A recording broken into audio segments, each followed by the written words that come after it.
There is no blame shame game here कि हम हमारे पैटर्न्स को अभी जान पा रहे हैं और उस पर वर्क कर पा रहे हैं। लेकिन जब हम इसको तो हम दिल से उस चीज़ को मानते हैं, फुल्ली वैलिडेट करते हैं खुद को। अब हमें कुछ भी हमारे अंदर गलत। Hi guys, welcome to my channel healing process. मेरा नाम है सुमन और अपने इस चैनल पर मैं एनर्जी से रिलेटेड, इनर वर्क प्रैक्टिसेस से रिलेटेड और रिलेशनशिप से रिलेटेड कंटेंट शेयर करती हूँ।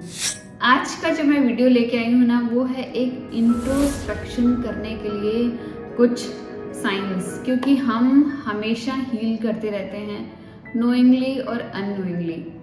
जब हम स्टार्ट करते हैं तो हम अनकॉन्शियस होते हैं, अनअवेयर होते हैं कि हम हमारे पैटर्न्स को अभी जान पा रहे हैं और उस पर वर्क कर पा रहे हैं। लेकिन जब हम इसको करते रहते हैं, एक हैबिचुअल वे में आ जाते हैं, सपोज हम वेरियस टाइप ऑफ मेडिटेशन करते हैं और अदर प्रैक्टिसेस हम करते हैं, तो स्टार्टिंग में हम इतने ज़्यादा अवेयर नहीं होते, बट धीरे धीरे हमारे अंदर वो कॉन्शियसनेस डेवलप होने लग जाती है। जब ये कॉन्शियसनेस डेवलप होने लग जाती है तो हम खुद को हील करना स्टार्ट कर देते हैं।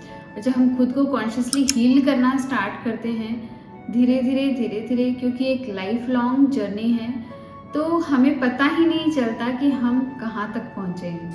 तो आज का जो वीडियो है उसमें जो मैं साइंस शेयर करूँगी ना, ये आपको बताएगा कि आपने अभी तक क्या हील किया है। अगर हील किया है तो आप कहाँ तक पहुँचे हैं। तो फर्स्ट ऑफ ऑल गाइस, इस हीलिंग का ये बिल्कुल भी मतलब नहीं है कि हम परफेक्ट हो गए हैं, अब हमारे अंदर कोई भी प्रॉब्लम नहीं है। इसका इतना सही मतलब है कि अब हमने उन डिसफंक्शनल पैटर्न्स में वर्क करना बंद कर दिया है जिनमें हम पहले किया करते थे। अब हम कॉन्शियस हो गए हैं, हम अवेयर हो गए हैं। अब हम पुराने पैटर्न्स में नहीं जाकर हमने कुछ नया ट्राई करना शुरू किया है। और ये एक लाइफ लॉन्ग प्रोसेस है, ये एक लाइफ लॉन्ग लर्निंग प्रोसेस है।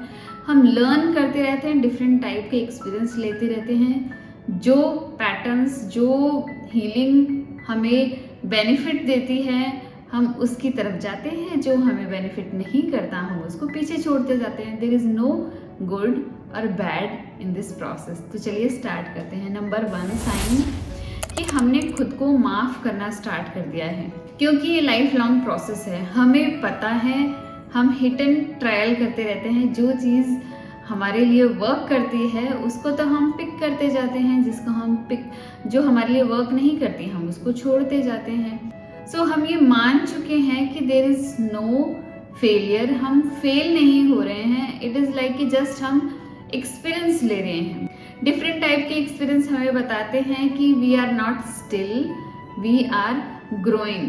लेकिन अगर हम जब ये मान लेंगे ना कि हम इन चीज़ों से हारते नहीं हैं, हमारे पास कोई फेलियर नहीं आता, तो हमें ये भी समझ जाना चाहिए कि अब हम खुद को ब्लेम भी नहीं कर सकते। जब हम किसी चीज़ से हार जाते हैं, सपोजली कोई एग्ज़ाम दिया था और वो क्लियर नहीं हुआ, तो हमें बड़ा बुरा लगता है। हम खुद को ब्लेम करने लग जाते हैं कि मैंने ढंग से पढ़ाई की होती तो शायद मैं एग्ज़ाम क्लियर कर चुकी होती। लेकिन हमें पता है कि ये जो जर्नी है इसमें कुछ भी पास और फेल नहीं है।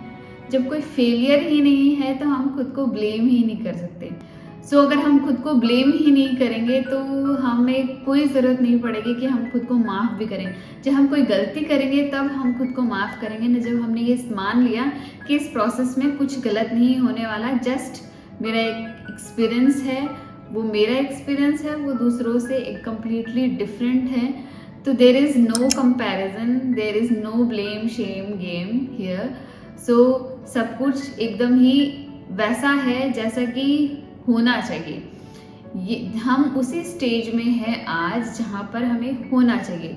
जब हमने मान लिया कि हम एकदम ही सही टाइम पर हैं, सही पोजीशन पे हैं, तो there is no failure, there is no blame. Number 2, becoming aware of our own patterns. जो हम डिफरेंट टाइप के पैटर्न्स हमारी रिलेशनशिप में, हमारी दूसरों के साथ क्या कनेक्शन है, उनमें जो हम पैटर्न्स को यूज़ कर रहे हैं हमारे डिफरेंट टाइप के एरियाज़ में, अगर ये पैटर्न्स हमें अब बेनिफिट नहीं देते हैं, नहीं सर्व करते हैं, तो हमें पता है इन पैटर्न्स को हमें ब्रेक कर देना चाहिए, इन्हें पीछे छोड़ देना चाहिए और उन पैटर्न्स को, उन चीज़ों को अपनी लाइफ में अपनाना चाहिए जो हमें बेनिफिट देती हो, जो हमें ग्रो करती हो। क्योंकि गाइज इस प्रोसेस में अगर हम हमारा न्यूअर वर्जन बनना चाहते हैं ना, तो हमें न्यू पैटर्न्स और वो पैटर्न्स जो बहुत इफ़ेक्टिव हैं, हमारी लाइफ को इन्हेंस करती है, उन पैटर्न्स को अपनाना है और जो पैटर्न्स हमारे लिए वर्क नहीं करते हैं उनको ब्रेक करना है और पीछे छोड़ना है, तभी हम आगे बढ़ पाएंगे। नहीं तो ये जो पुराने पैटर्न्स है ना, ये हमको होल्ड करके रखेंगे और हमेशा हमारी एनर्जी को सक करते रहेंगे। अगर हम इन्हें ब्रेक करेंगे, जो एनर्जी इनसे रिलीज होगी ना, वो हमें न्यू पैटर्न्स को पकड़ने में मदद करेगी, इन न्यू पैटर्न्स को अपनाने में और हमारी लाइफ में एम्बॉडी करने में हमारी हेल्प करेगी।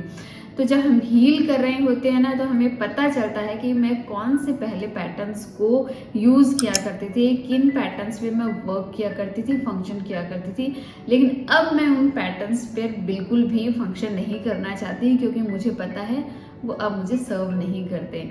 Number 3, we do not care so much about other people how they perceive अस।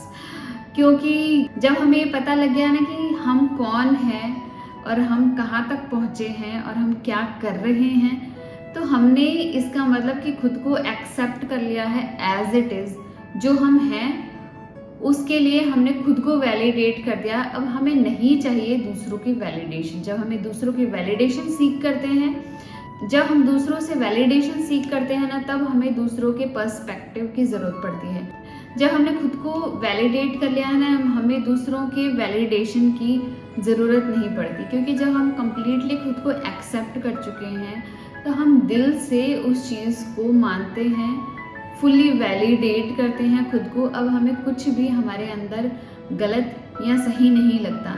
तो जब हमें कुछ भी प्रॉब्लम नहीं लगती, तो हम क्यों दूसरों से वैलिडेशन सीख करेंगे। हम तभी वैलिडेशन सीख करते हैं दूसरों से जब हमें लगता है कि हमारे अंदर कुछ प्रॉब्लम है और अगर उसे लोग देखेंगे तो उसको कुछ और डिफरेंट तरीके से परसीव करेंगे। लेकिन जब हमें पता है हमारे अंदर कोई प्रॉब्लम नहीं है, हमने फुल्ली हमारे सभी पार्ट्स को एक्सेप्ट कर लिया है, तो अब हमें दूसरों के पर्सपेक्टिव की बिल्कुल भी ज़रूरत नहीं है। नंबर 4, हमने एक स्ट्रॉन्ग बाउंड्री क्रिएट कर रखी है। क्योंकि ये जो हीलिंग वर्क है ना, हमें पता है इसमें हमारी एनर्जी की कितनी ज़्यादा इम्पोर्टेंस है। अगर हमारी एनर्जी बॉबली होगी, डिस्टॉर्टेड होगी, तो उसका इफ़ेक्ट हमारे एक्सटर्नल एनवायरनमेंट पे भी पड़ेगा, हमारे मैनिफेस्टेशंस पे भी पड़ेगा, हमारी हीलिंग जर्नी पे भी पड़ेगा। तो हमें अब पता है कि हमें हमारी इस एनर्जी को कितना ज़्यादा बचा के रखना है, कितना ज़्यादा प्रोटेक्ट करके रखना है। क्योंकि दूसरों के पर्सपेक्टिव या दूसरों की एनर्जी हमारी एनर्जी को अफेक्ट कर सकती है, तभी जब हमारे पास ये स्ट्रॉन्ग बाउंड्री नहीं होगी। तो हमने ये स्ट्रॉन्ग बाउंड्री को क्रिएट करना स्टार्ट कर लिया है। बाउंड्री इज़ लाइक कि energetic separation from other energy. We can say कि जो हमारी बॉडी की स्किन है, ये एक बाउंड्री है, हमारे इंटरनल वर्ल्ड को और हमारे एक्सटर्नल वर्ल्ड को सेपरेट करके रखती है। वैसे ही कुछ बाउंड्रीज एनर्जेटिक भी होती है। ये एनर्जेटिक बाउंड्रीज इज़ लाइक कि कोई हमें कुछ पूछ रहा है, कहीं कुछ इनवाइट कर रहा है, लेकिन हम नहीं जाना चाहते, तो हम कम्प्लीटली नो कह देते हैं। तो ये हमने एक बाउंड्री क्रिएट कर रखी है कि नेक्स्ट टाइम वो ऐसे आलतू फालतू चीज़ के लिए मुझे बॉदर ना करे। तो ये जो बाउंड्री है, ये एनर्जेटिक बाउंड्री। इसी तरीके से हमने डिफरेंट टाइप की बाउंड्रीज क्रिएट कर रखी है। हमें पता है जो चीज़ें हमारे लिए फंक्शन नहीं करती, वो चीज़ हमें नहीं करनी है। तो हमने एक स्ट्रॉन्ग फ्रेम हमारा क्रिएट कर लिया है, क्योंकि जितना ज़्यादा हमारा स्ट्रॉन्ग फ्रेम होगा, उतनी ज़्यादा हमारी एनर्जी है ना प्रोटेक्टेड फील करेगी। Number 5, balance in our life. अब हमने खुद का जो सेल्फ केयर है और जो हमारी वर्क लाइफ है, फैमिली लाइफ है, इन सब चीज़ों में हमने एक बैलेंस क्रिएट कर रखा है। हमें पता है किस चीज़ की कितनी इम्पोर्टेंस है। हमें टाइम देना है वर्क को, फैमिली को और अदर रिलेशनशिप को, बट हमें खुद को भी उतना ज़्यादा ही टाइम देना है। अब हमने खुद की सेल्फ केयर को भी प्रायोरिटी मान लिया है, क्योंकि हमें पता है हमारी एनर्जी कितना ज़्यादा वैल्यूएबल है। अगर हमारा इंटरनल एनवायरनमेंट जितना ज़्यादा स्ट्रॉन्ग होगा, हील्ड होगा, वही चीज़ें हम हमारी रिलेशनशिप में और अदर थिंग्स में या मैनिफेस्टेशंस में और एक्सटर्नल एनवायरनमेंट में हमें देखने को मिलती है। सो गाइज, ये थे 5 पॉइंट्स। अगर आप इनको कंसिडर करेंगे, नोटिस करेंगे, तो आपको पता लगेगा कि ये चीज़ें आपने भी करनी स्टार्ट कर दी है। अगर नहीं करनी स्टार्ट किए तो आपको ये चीज़ें करनी चाहिए, ताकि आपको इस हीलिंग जर्नी में बहुत सारी हेल्प मिल सके। तो गाइज, मेरा पूरा चैनल इनर वर्क प्रैक्टिस से रिलेटेड है और मैं एनर्जी का कंटेंट शेयर करती हूँ। डिफरेंट टाइप के पर्सपेक्टिव मैं खुद के शेयर करती हूँ, क्योंकि मैंने अपनी इस जर्नी में बहुत कुछ लर्न किया है। तो मे बी ये कंटेंट आपको हेल्प करें। तो गाइस, मेरे चैनल को सब्सक्राइब करना, अगर आज का वीडियो अच्छा लगा तो लाइक करना, और मिलते हैं तब तक नेक्स्ट वीडियो में। बाय।